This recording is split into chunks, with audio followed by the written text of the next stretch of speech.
Hi, my name is Will Patterson, and this is San Juan, Puerto Rico. San Juan, or all of Puerto Rico, had a large Native American population before the Europeans traveled across the Atlantic Ocean to colonize it. Originally, Puerto Rico was inhabited by the Taino natives for 1,000 years prior to European colonization. In 1493, Christopher Columbus landed actually in San Juan, and began to discover and colonize the island under Spanish rule. Now, for most of the 15th, 16th, 17th, and 18th centuries, Puerto Rico was led by Spanish rule. Throughout the 16th century, Puerto Rico was turned into a Spanish military outpost as Spain's really only big military presence in North America. For the for a time, Spain inhabited Florida, but that was eventually given up to the English and at some point the French. But pretty much for Puerto Rico served as one of the biggest Spanish ports in the Caribbean for some time. An interesting fact about the Spanish rule in Puerto Rico is that during the Napoleonic Wars, Puerto Rico actually exhibited a little bit of self-governance when Spain was defeated by France in 1808. By 1814, Spain had reclaimed rule of Puerto Rico as Napoleon was defeated and Spain was reconquered by the Spanish. This leads us to Puerto Rico's the current country kind of in charge of Puerto Rico is the United States. And I say sort of in charge because Puerto Rico has a very complicated relationship with the United States. Puerto Rico is a U.S. territory. It became a U.S. territory in 1898 following the Spanish-American War. The island was governed by military rule until 1917, when at that time the U.S. citizenship was granted to Puerto Ricans. However, Puerto Rico exhibited a complicated relationship where the U.S. had a lot of government power over Puerto Rico in the early 20th century.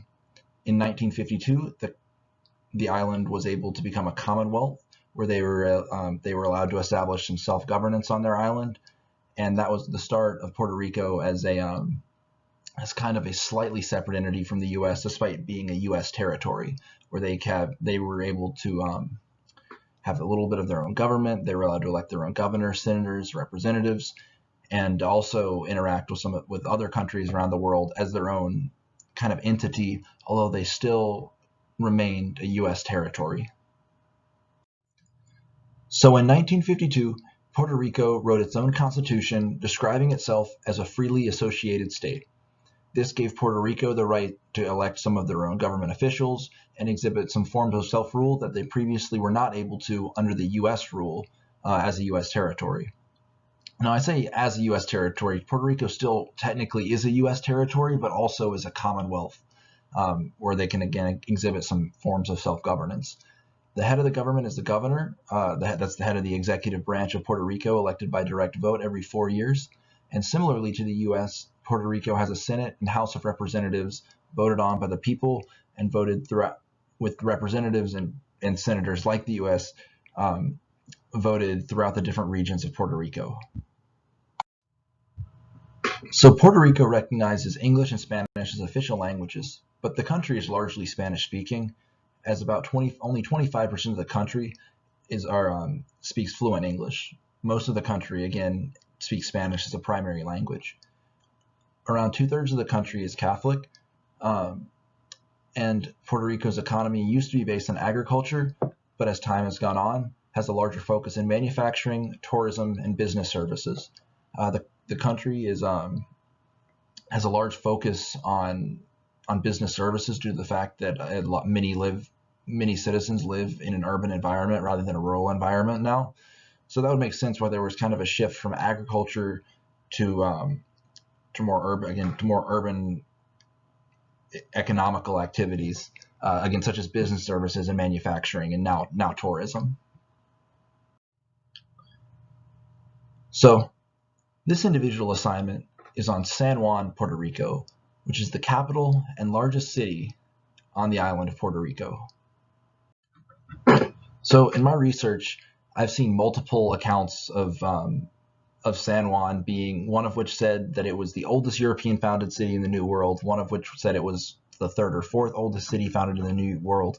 But from what I was able to find, San Juan was about the second oldest European founded city in the Americas. It was closely the Dominican Republic also was founded in the around 1492. San Juan was founded in 1493 by Christopher Columbus, and again with Christopher Columbus, it was colonized by the Spanish. So by the early 1500s, Spain began to use San Juan as a departure port to discover more of the Americas. And then as Spain began to colonize more of South America and Central America, Spain began to use Puerto Rico as a military outpost. And in fact, San Juan actually is home to many forts that were built in the 16th and 17th centuries. This really benefited the Spanish as Puerto Rico was sort of Puerto Rico, Cuba, and a little bit of the Caribbean became Spain's only territories close to North America as the U.S. began to gain its independence, and eventually Mexico gained its independence.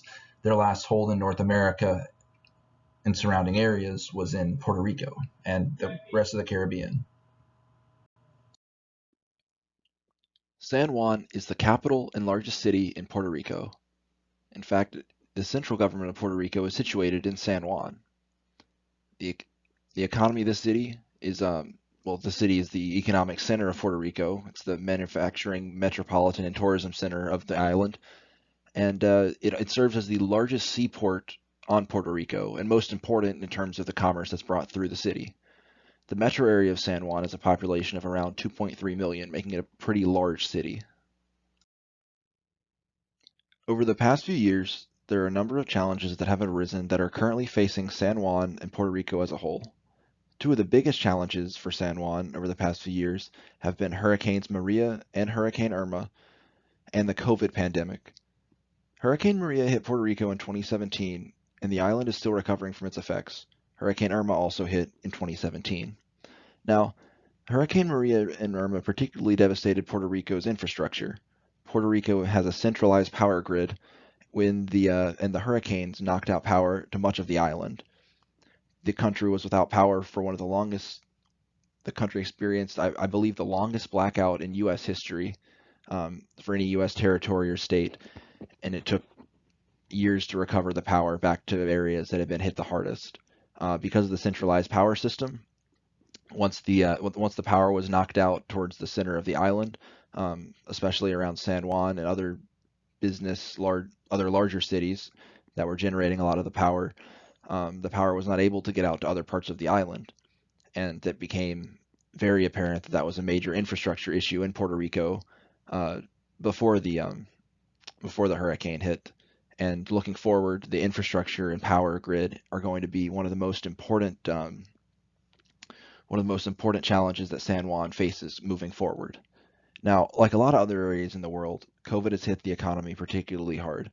COVID's hit pretty much any major area in the world harder due to the hurt of the tourism industry and other just general industries that require people to go to work every day.